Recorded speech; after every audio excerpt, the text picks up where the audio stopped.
couldn't tell already, I'm excited for this part. What's good, y'all? How are y'all doing? Welcome to part 6 of our What If series. What if TK was the leader? Now, before we get into this, I have a few things I would like to say. First, well, of course, I gotta say thank you. Thank you, everybody, for coming out and support this series. It is so much fun to do, and I love doing What If scenario. Which brings me to my next point. This series is actually coming to wrap up pretty soon. We're getting all down through the story, and it's almost done.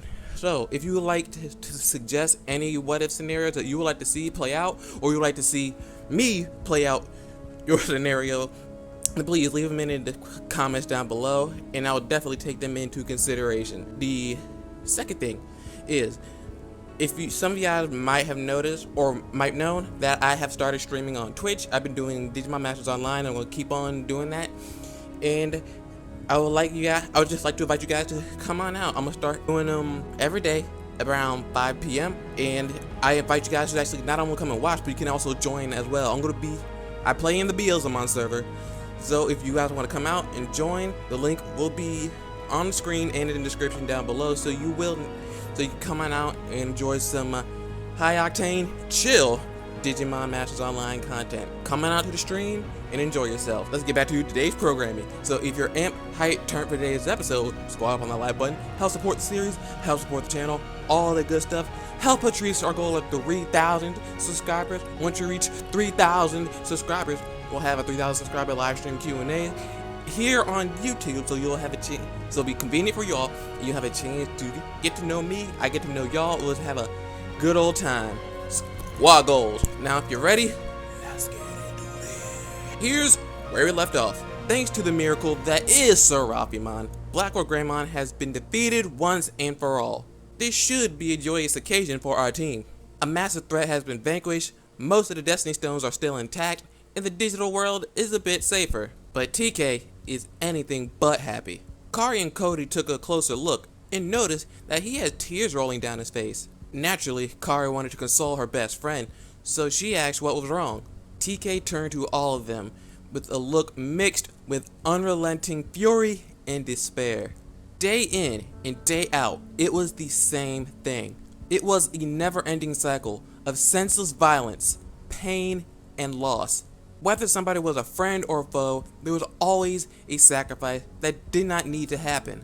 TK was sick and tired of this never-ending pattern of hopelessness. At this moment, his anger shifted until he broke down on all fours into sheer anguish. It was a difficult sight for anyone to see. With only Arcanimon and Mummymon left to deal with, they all felt it was best to get TK back home. Back home, Kari told Tai everything that had happened, hoping to get some insight on how to help her friend. According to Tai, TK has been overwhelmed not only by the events that have just taken place, but mostly by his fairly new responsibilities as a leader. He's seen and experienced some pretty heavy things as a kid, like the rest of them, but he is also the one who's experienced the most loss. And now has been called upon to make incredibly tough decisions, all for the safety of two worlds. Even for somebody who's the embodiment of hope, this is a colossal weight to carry. Kari thought back to a few hours prior, and seeing TK on his hands and knees, it seemed as if he had given up all hope. Kari herself seemed to get more down. That is, until Tai mentioned something. He threw up the notion that light is similar to hope. He explained that both are needed the most when everything seems its darkest. Hope and light gives everyone the unwavering conviction to fight for what's right. Side note, this is not a TK Kari thing, I'm just stating facts. At this point, Kari was more determined than ever to bring the light back into TK's eyes, but she knew she would need the others' help to do it. About a week later, TK and Patamon were heading to the school to meet up with Kari and Gatomon. He was still not in the best place mentally, but he figured he could still meet up with her. He also felt he needed to apologize for his outburst in the digital world, and Kari was the easiest for him to start with.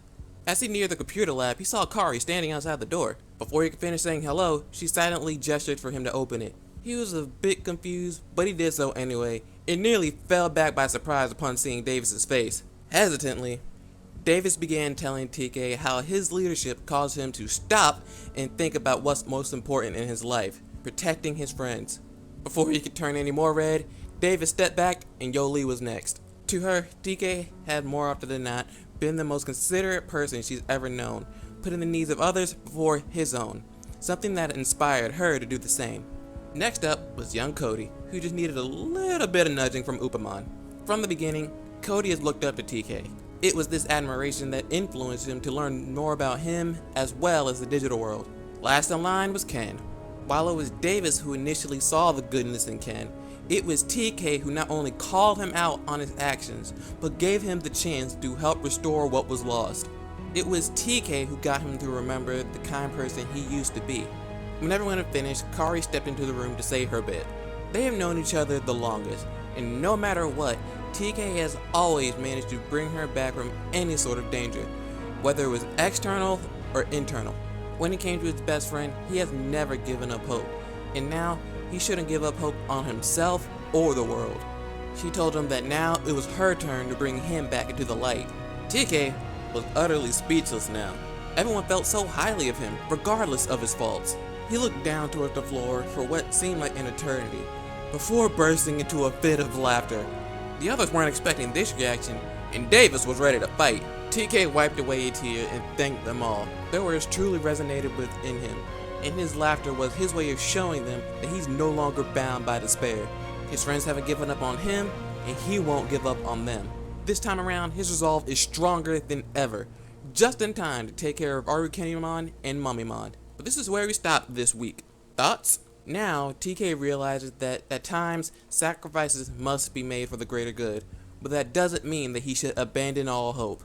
Thank you guys for watching this episode of What If TK Was the Leader. Like I mentioned before, put down in the comment section below what other scenarios you would like to see be played out, and let me know what you thought of this part as well. Again, I am streaming on Twitch all this week, so go ahead and check that out. Thank you guys for coming out. Like, comment, subscribe, all that good stuff. And I'll see you guys sooner than later. Bye.